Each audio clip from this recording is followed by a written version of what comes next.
السلام علیکم ورحمۃ اللہ وبرکاتہ۔ آج ہم سورۃ البقرہ کی آیت نمبر 227 اور 228 پڑھیں گے انشاءاللہ۔ اعوذ باللہ من الشیطان الرجیم، بسم اللہ الرحمن الرحیم۔ وَإِنْ عَزَمُوا الطَّلَاقَ فَإِنَّ اللَّهَ سَمِيعٌ عَلِيمٌ۔ اور اگر مرد طلاق کا ارادہ کر لیں پس بے شک اللہ تعالیٰ سننے والا جاننے والا ہے۔ والمطلقات یتربصن بانفسہن ثلاثۃ قروء، اور طلاق یافتہ عورتیں یتربصن انتظار کریں اپنے نفسوں کے ساتھ، ثلاثۃ قروء 3 طہر، ولا يحل لهن ان يكتمن ما خلق الله في ارحامهن ان كن يؤمن بالله واليوم الاخر، اور ان کے لیے جائز نہیں کہ وہ چھپائیں اس چیز کو جو اللہ نے پیدا کی ہے ان کے رحموں میں، ان کن یؤمن باللہ والیوم الاخر، اگر وہ ایمان رکھتی ہیں اللہ پر اور آخرت کے دن پر۔ وَبُعُولَتُهُنَّ أَحَقُّ بِرَدِّهِنَّ فِي ذَلِكَ إِنْ أَرَادُوا إِصْلَاحًا، اور ان کے خاوند زیادہ حقدار ہیں بِرَدِّهِنَّ، ان کو لوٹا لینے کے، رجوع کرنے کے زیادہ حقدار ہیں، فی ذَلِكَ اس مدت میں، ان ارادوا اصلاحا، اگر وہ اصلاح کا ارادہ کریں تو۔ وَلَهُنَّ مِثْلُ الَّذِي عَلَيْهِنَّ بِالْمَعْرُوفِ، وَلَهُنَّ، اور بیویوں کے لیے حقوق ہیں، مثل الذی، اس چیز کی مثل، ان حقوق کی مثل، علیہن، جو ان کے اوپر خامدوں کے حقوق ہیں، معروف طریقے سے۔ یعنی اس کو ہم محاورتاً یوں پڑھ لیں گے کہ بیویوں کے بھی حقوق ہیں خامدوں پر، جیسے خامدوں کے حقوق ہیں بیویوں پر معروف طریقے سے۔ وَلِلرِّجَالِ عَلَيْهِنَّ دَرَجَةٌ، اور مردوں کے لیے عورتوں پر درجہ ہے۔ وَاللَّهُ عَزِيزٌ حَكِيمٌ، اور اللہ تعالیٰ غالب حکمت والا ہے۔ اب ہم اس سبق کو دوبارہ دیکھتے ہیں۔ وَإِنْ عَزَمُوا الطَّلَاقَ، اس آیت سے پہلے پچھلے سبق میں ہم نے ایلا کا پڑھا، یعنی قسم کے بارے میں۔ اللہ تعالیٰ نے پہلے عام قسم کی قسمیں کھانے کا ذکر کیا اور یہ فرمایا کہ اللہ کی قسم بغیر ضرورت کے اور جھوٹ کے ساتھ ہرگز نہ کھائی جائے، اور پھر اگر کوئی قسم کھاتا ہے تو اس کا کفارہ بتایا گیا کہ اس کا کفارہ کیا ہے۔ پھر ایک خاص قسم کا ذکر کیا گیا جو خاوند اپنی بیوی سے کھاتا ہے، اس کے ساتھ تعلقات توڑنے کی قسم، جسے عربی میں ایلا کہا جاتا ہے۔ اس کے بارے میں اللہ تعالیٰ نے مدت مقرر فرما دی کہ 4 ماہ سے زیادہ اس کی مدت نہیں۔ اور پھر اس کے بعد اسی سے ملتی جلتی چیز طلاق کا ذکر ہے۔ ایلا بھی ایک ناراضگی کا اظہار ہوتا ہے لیکن مختصر مدت کے لیے، جبکہ طلاق کا معنی ہی یہ ہے آزاد کر دینا، آزاد ہو جانا، کھول دینا، چھوڑ دینا۔ کیونکہ میاں بیوی کے نکاح کو عربی میں عقد بھی کہتے ہیں۔ عقد کا معنی ہوتا ہے گرہ لگانا، یعنی دونوں کے تعلقات کی گرہ، جس طرح ہم 2 دھاگوں کو گرہ دے کے جوڑ دیتے ہیں تو وہ ایک ہو جاتا ہے، اس طرح میاں بیوی ایک ہو جاتے ہیں۔ لیکن اگر ان کا نبھانا ہو، کوئی ایسی مشکلات پیش آ جائیں تو اللہ تعالیٰ نے بجائے اس بات کے کہ میاں بیوی ساری زندگی پاکستانیوں کی طرح جلتے بھنتے رہیں، اللہ تعالیٰ نے طلاق اور دوسری جگہ پر نکاح کی گنجائش رکھی ہے۔ اگر عورت خاوند سے طلاق لینا چاہے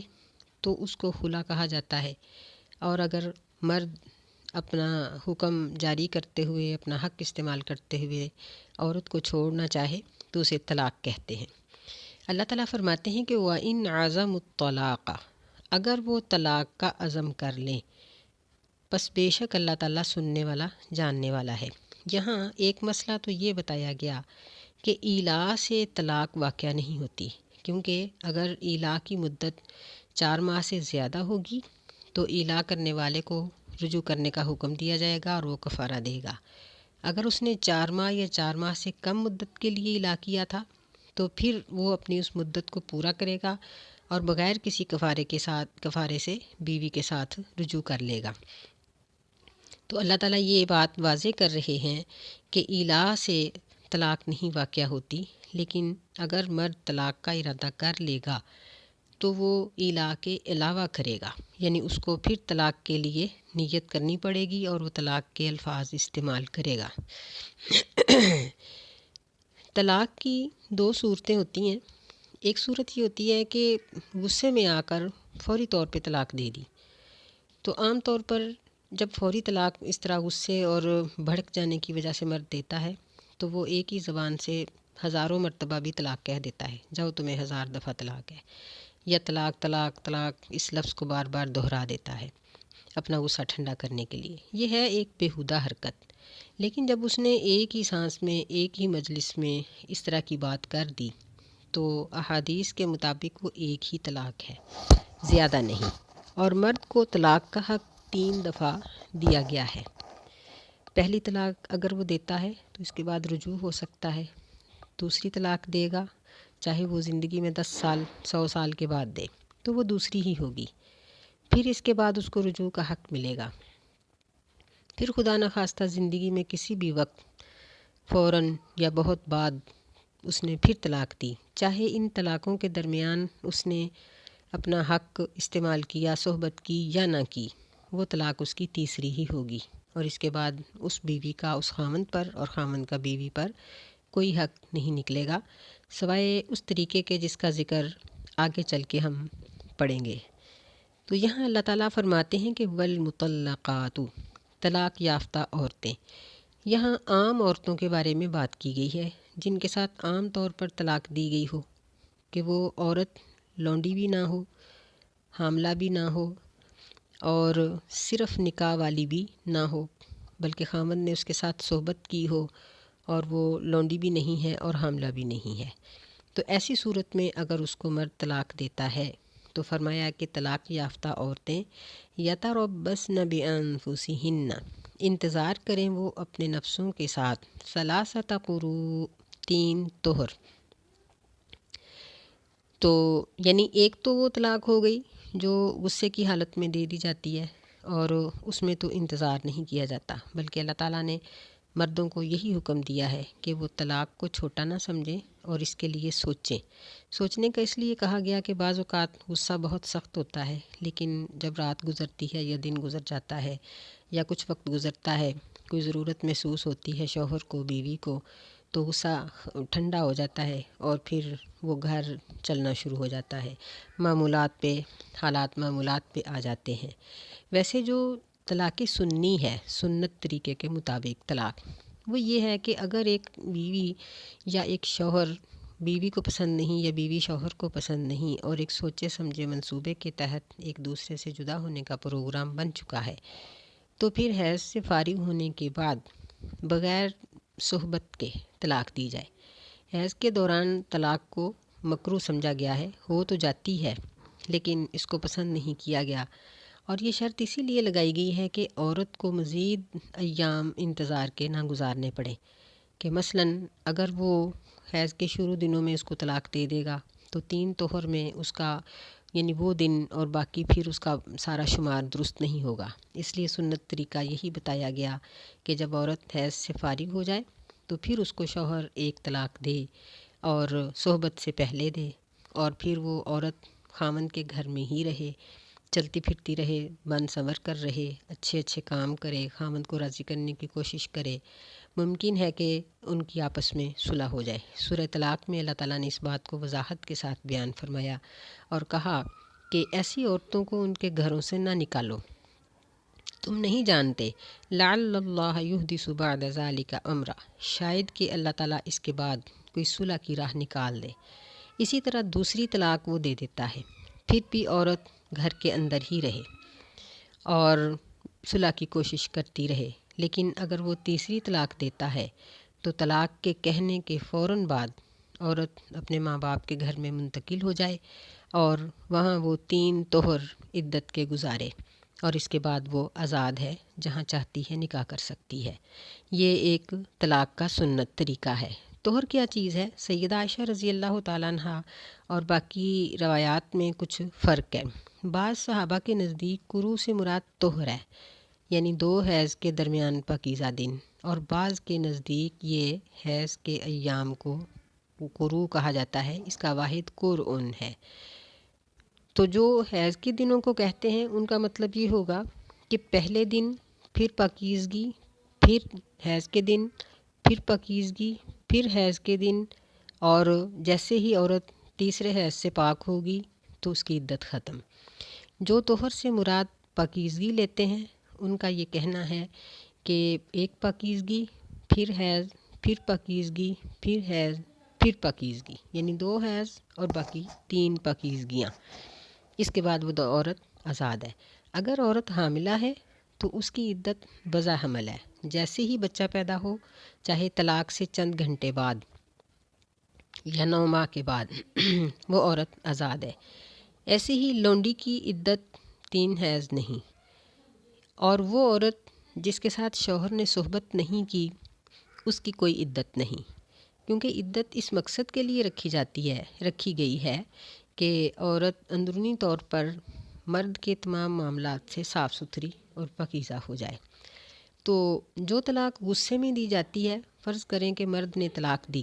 اور اب اس نے 1 ماہ، 2 ماہ، کئی سال اس نے رجوع ہی نہیں کیا، اس دوران عورت 3 طہر گزارنے کے بعد آزاد ہے، جس سے چاہے نکاح کر سکتی ہے، لیکن شوہر کو بھی حق حاصل ہے کہ وہ رجوع کرنا چاہے تو کر سکتا ہے۔ اللہ تعالیٰ نے یہاں یہی بات ذکر کی ہے،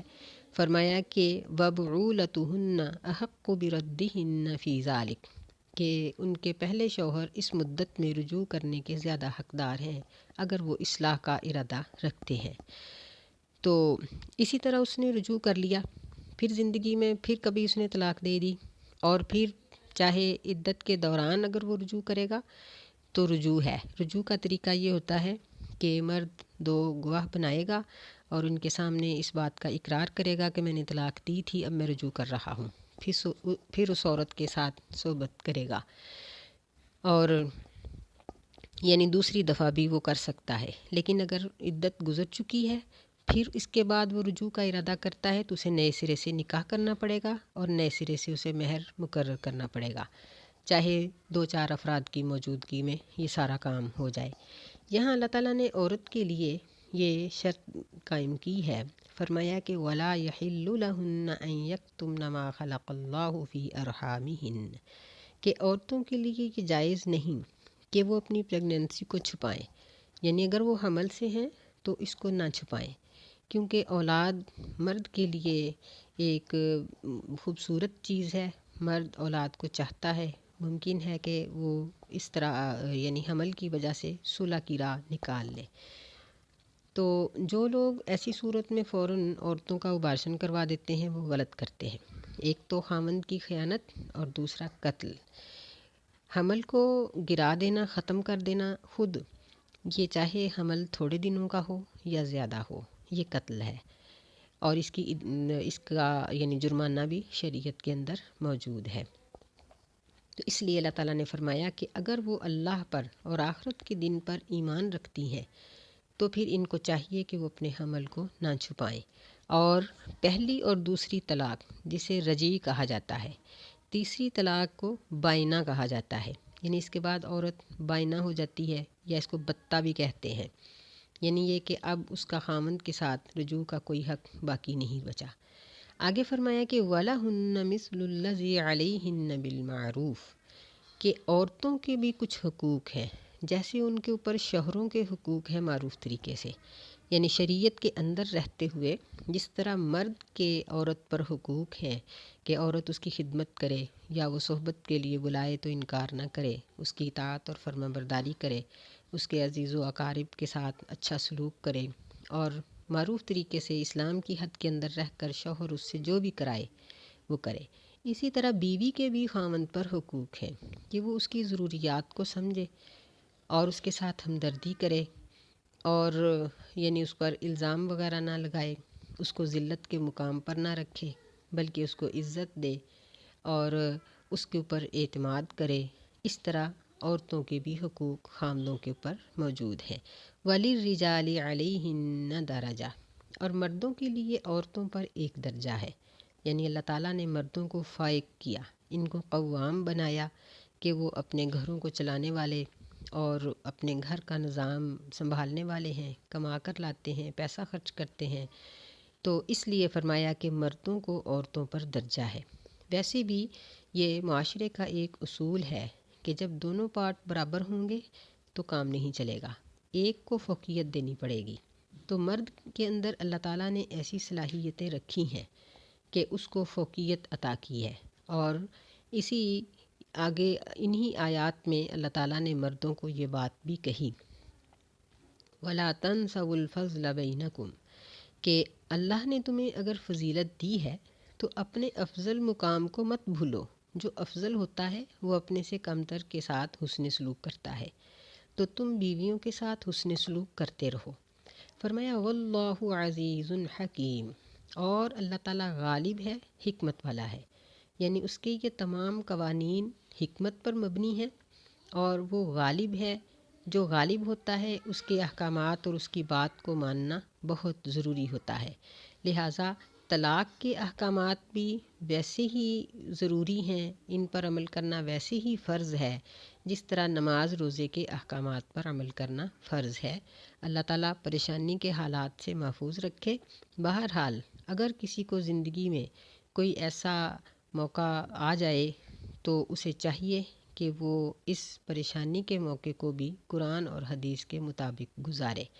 اللہ ہمیں توفیق خیر عطا فرمائے اور ہمیں اپنے گھروں میں اصلاح سے اور محبت سے رہنے کی توفیق عطا فرمائے۔ آمین۔ السلام علیکم ورحمۃ اللہ وبرکاتہ۔